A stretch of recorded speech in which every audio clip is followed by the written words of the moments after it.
शं वरुणः शन्नो भवत्वर्यमा शन्न इन्द्रो बृहस्पतिः शन्नो विष्णुरुक्रमः ॐ शान्ति शान्ति शान्तिः।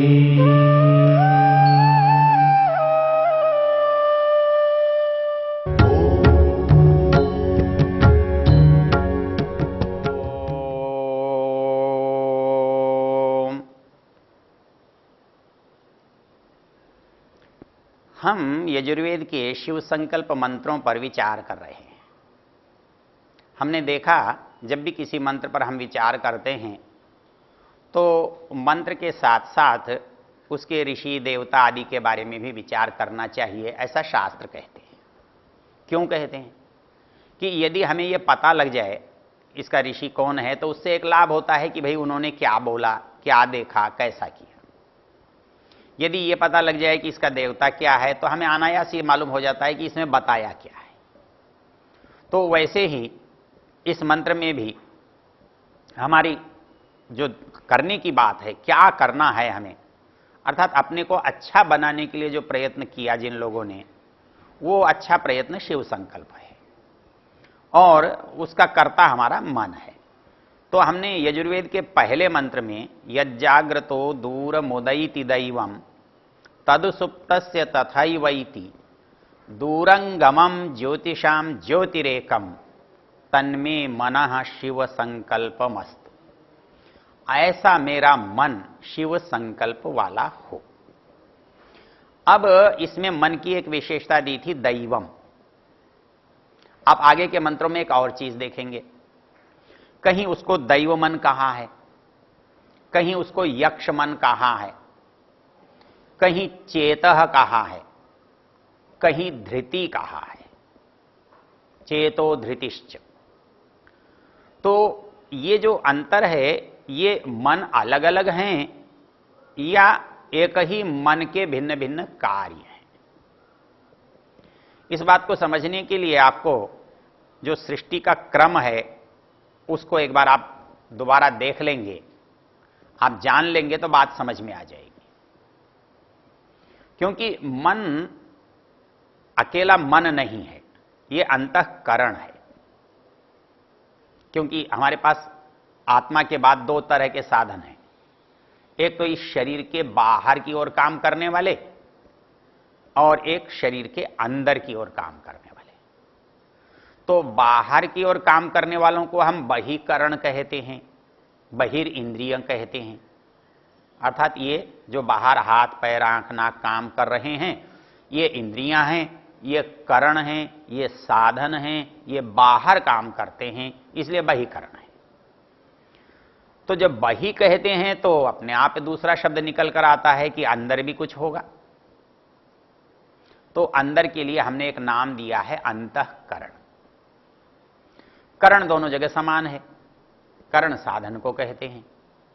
तो बाहर के साधनों को हमने वही करण कहा था, तो अंदर का साधन अंतःकरण कहलाता है। तो बाहर के साधनों के रूप में तो हमें 10 इंद्रियों की बात हुई थी, 5 ज्ञानेंद्रियां और 5 कर्मेंद्रियों की। तो अंदर क्या? तो अंदर जो अंतःकरण है उसके हमारे पास 4 भेद मिलते हैं, मन, बुद्धि, चित्त और अहंकार।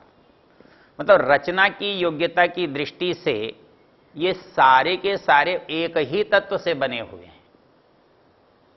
क्योंकि जब प्रकृति बनने लगती है और जो सबसे पहली चीज बनती है जिसे आप महत कहते हैं, उसका नाम बुद्धि है। तो वैसे ही आप उसे बुद्धि कहें, मन कहें, चित्त कहें, अहंकार कहें, मूल चीज तो महत तत्व है। और उस महत तत्व के परिणाम स्वरूप इसका निर्माण हुआ है। तो अंतर क्यों है? अंतर इसके गुणों के कारण है, सतोगुण, रजोगुण, तमोगुण।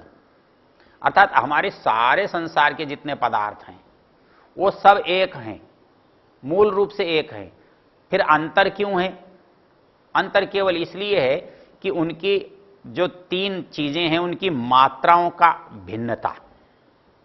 कहीं रजोगुण अधिकता है तो वहां क्रियाशीलता मिलेगी आपको, और कहीं तमोगुण है तो वहां भारीपन मिलेगा, और कहीं सतोगुण है तो वहां ऊपर की ओर गति मिलेगी, उत्साह मिलेगा, ऊर्जा मिलेगी, प्रकाश मिलेगा, ज्वाला मिलेगी। तो ये जो सारे संसार के पदार्थ हैं, ये एक होने पर भी एक गुणों की भिन्नता के कारण से भिन्न भिन्न है। तो ये जो भिन्नता है वही रजोगुण, सतोगुण, तमोगुण के कारण से है। तो इसलिए हमारा जो मन है, हमारी जो स्थिति है, वो सबकी अलग अलग होती है। हम एक तरह का काम नहीं कर पाते हैं।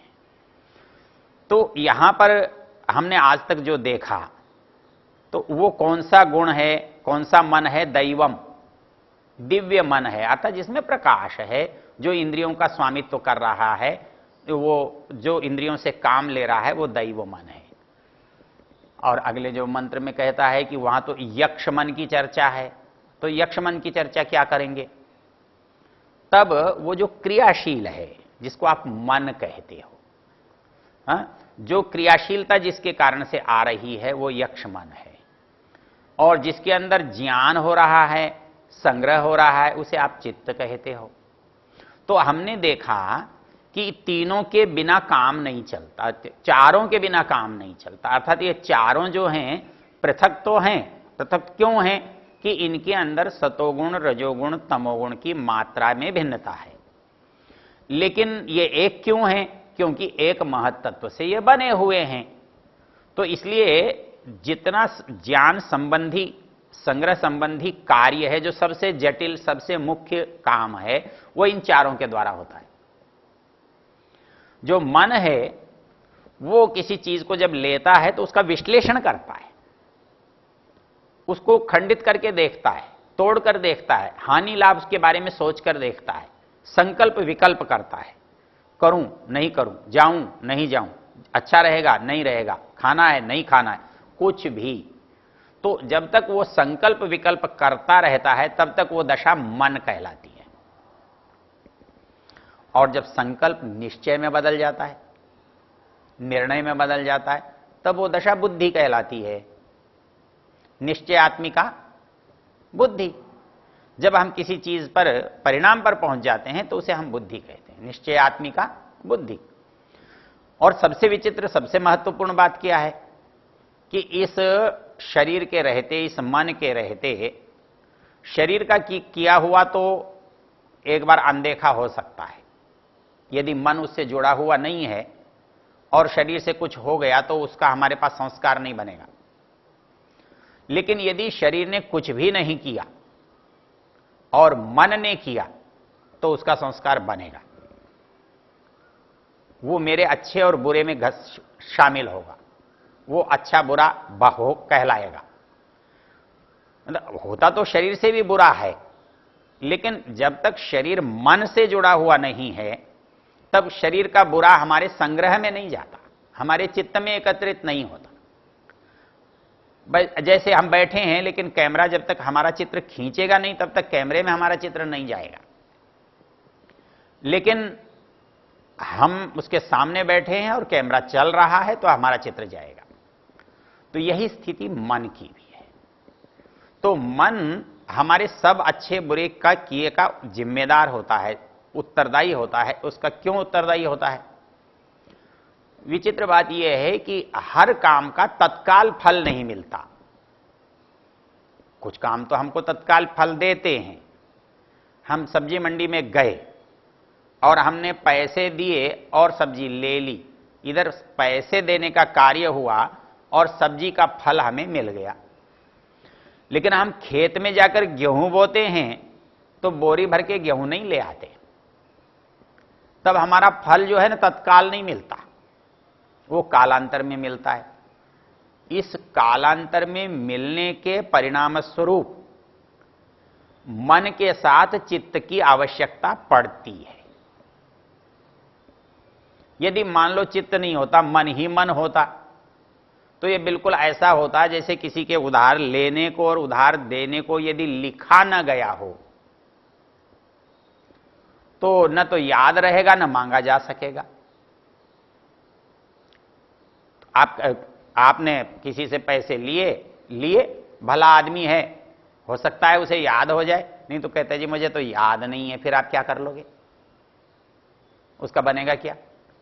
तो वैसे ही यदि हमने कोई भी काम किया है तो उसका फल हमें मिलना चाहिए, फल हमें मिलता है, नहीं तो हमारा काम व्यर्थ हो जाएगा, हमारा किया हुआ व्यर्थ हो जाएगा। और दुनिया में कभी भी कोई चीज व्यर्थ होती नहीं है, छोटे से छोटी और बड़े से बड़ी।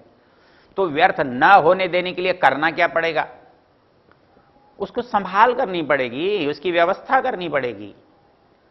तो एक जन्म में सारे काम तो मेरे निपटते भी नहीं है और नए काम और हो जाते हैं। जैसे एक अफसर के पास रोज रोज रोज काम आते रहते हैं और प्रतिदिन के काम प्रतिदिन समाप्त भी नहीं हो पाते, कोई 15 दिन में होता है, कोई 20 दिन में होता है, कोई महीने में होता है, तो बाकी का क्या करेगा, बाकी को फाइल में रखेगा और जब जब जरूरत पड़ेगी उसे खोलेगा। तो वही स्थिति मेरे मन की होती है। इसमें एक बड़ी रोचक चीज योग दर्शन ने समझाई है। वो कहता है कि इतने सब चीजों को इकट्ठा कर लिया तो ये पोट्री हर समय खुली रहती है क्या। वो बोले हर समय खुली रहे तो बड़ी दुर्दशा हो जाए। पहले जन्म में मैं गधा बन के आया था, अभी मैं आदमी बन गया, तो मेरा गधापन भी जाग जाए और मेरा आदमीपन भी जाग जाए तो मैं क्या बन जाऊंगा, कैसी स्थिति का हल होगा। हाँ, मैं कुत्ता था, गधा था, घोड़ा था, आदमी था, किसी का बेटा था, किसी का बाप था, वो वैसा का वैसा सामने आ जाए तो मैं किसका बेटा बनूंगा और किसका बाप बनूंगा। कहता ये नहीं हो सकता, ये घालमेल नहीं होगा। इतना सब होने पर भी सब व्यवस्था बनेगी, कैसे बनेगी। योग दर्शन का एक सूत्र याद कीजिए, ततस्तद विभागानुगुणानाम एवं प्रवृत्तिर वासनानाम।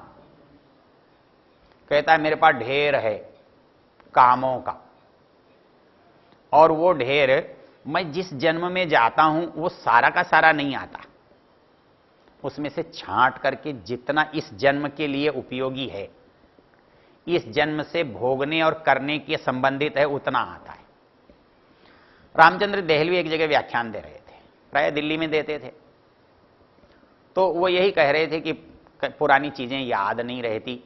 जैसे मान लो कि कोई आदमी पहले जन्म में बैल था, पशु था, तो उसे पशु के संस्कार तो उसके अंदर हैं, लेकिन संस्कार उद्बुद्ध नहीं होते, प्रकट नहीं होते, वो पशुता करता नहीं है। तो जैसे बैल जो है कान हिलाता है, तो हम थोड़ी कान हिला सकते हैं, हमारे अंदर बैलपना हो तो हमारे भी कान हिलें। एक आदमी खड़ा हो गया, वो बोला पंडित जी मैं कान हिला के दिखा सकता, तो उसने कान हिला के दिखाए। बोले अभी तक बैल बना हुआ है, बैलपना अभी गया नहीं। तो कहता है ततस्तद विभागानुगुणानाम एव प्रवृत्तिर वासनानाम। हमारी जो वासनाएं हैं वो तद विभागानुगुणानाम, जिस जिस शरीर जन्म योनि के लिए हम खड़े हैं दरवाजे पर, या जिस समय उस योनि के लिए उस जन्म के लिए बढ़ रहे हैं, वो बढ़ना ही तब होगा जब उसका मुझे प्रमाण मिल जाएगा, अधिकार मिल जाएगा, चल तो उस योनि में जा। तो जिस समय मैं उस योनि में जाऊंगा, चाहे पशु की हो, पक्षी की हो, मनुष्य की हो, किसी की भी हो, तो जिस समय मैं जाऊंगा तो मेरा मन जो है उस चित्त में से वो सारे संस्कार निकाल कर लेगा जो इस जीवन के लिए जरूरी है। इसलिए ठीक है, एक अगला सूत्र है, जाति देश काल व्यवहिता नाम अपनी आनंतरियम स्मृति संस्कार और एक रूपत्वात्। मतलब उसको बात को देखो कितनी अच्छी तरह से समझाया है। जाति घोड़ा, गधा, कुत्ता क्या था, देश अफ्रीका में था कि साइबेरिया में था कि समुद्र में था कि आसमान में था, जाति देश काल कब पता नहीं, ये बहुत अंतर से मेरे पास हैं। कोई संस्कार मेरा 1000 साल पुराना हो सकता है, कोई लाख साल पुराना हो सकता है, कोई कल का हो सकता है, कल की जाति का हो सकता है, पुरानी जाति का हो सकता है। तो जाति देश काल कितनी भी दूरी हो, कितनी भी भिन्नता हो, लेकिन जब मैं जहां पहुंचूंगा मेरा मन मेरा चित्त उनके साथ पहुंचेगा जो वहां जरूरी है, जिनके लिए वहां उपयोगी है। तो इसलिए ये चित्त जो है मेरा बहुत महत्वपूर्ण है। मन हां ना करता है, लेकिन हां ना किए को रखता कौन है? इसलिए इसका नाम चित्त है। ये इसमें ज्ञान है, इसको पता है कि मेरे पास क्या है। इसलिए जब योग दर्शनकार एक बात कहता है कि जब मैं चित्त का साक्षात्कार करता हूं तो मुझे यह पता हो सकता है कि मैं कौन था, मेरे पास क्या है, मैं किन किन योनियों से मेरी यात्रा हुई है। क्यों कि संग्रह तो है, अंतर इतना है कि मैं उसे नहीं देख पाता। तो ये जो है, इसको एक सूत्र को आप देख सकते हैं, अहिंसा, सत्य, अस्तेय, ब्रह्मचर्य, अपरिग्रह। तो अपरिग्रह का जो परिणाम बताया है, अपरिग्रह का जो परिणाम बताया है, अपरिग्रह स्थैर्य जन्म कथनता संबोध, वो कहता है जिस दिन आपके ऊपर से बोझ हट जाएगा, जब बोझ हट जाएगा तब आप बड़े खुले मन से देख सकोगे। अभी तो आपने जो ऊपर उठा रखा है ना, उसके पीछे क्या है आपको दिखाई नहीं देता। जो आपने ऊपर ले रखा है उसके पीछे क्या है आपको दिखाई नहीं देता। जिस दिन आप अपने पास से उनको उठाकर फेंक दोगे, उस बोझे को हटा दोगे, तो पीछे की चीज अपने आप आपके सामने आ जाएगी। तो हमारा जो चित्त है, हमारा जो मन है, वो क्या है, कितना बड़ा संग्रह है, उसकी कितनी बड़ी योग्यता है। इसको आप ईशोपनिषद के पहले मंत्र के चौथे चरण से जोड़कर देख सकते हो। वो कहता है ईशावास्यमिदं सर्वम यत्किंचित जगत्याम जगत तेन त्यक्तेन भुंजी था। शब्द है मां गृध कस्य सिद्धन। यहां ये क्यों नहीं कहा मां गृहाण कस्य सिद्धन? तू किसी का धन मत ले, ये भी तो कह सकता था। ये तो ज्यादा अच्छा होता कि भाई किसी का मत लेना। तो कानून यही कहता है किसी की चीज मत लेना, लेकिन कानून ये नहीं कहता तू किसी की चीज लेने के बारे में सोचना भी मत। क्यों? कानून की वहां गति नहीं हो सकती। कौन तय करेगा कि मैंने सोचा कि नहीं सोचा? किसके बारे में मैंने क्या सोचा, कौन वकील सिद्ध करेगा और कौन कानून उसे पकड़ेगा? ऐसा नहीं हो सकता। तो फिर कैसे?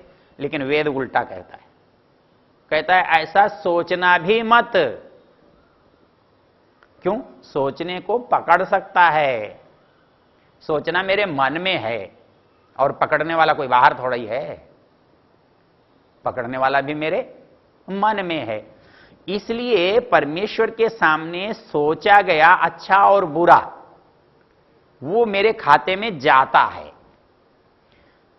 तो इस दृष्टि से जब हम विचार करते हैं तो हमारे मन के साथ हमारे चित्त की जो दशा है उसमें क्या अंतर है और दोनों क्या हैं, तब ये वाक्य जो है इस संगत होता है। तन्मे मनः शिव संकल्पमस्तु।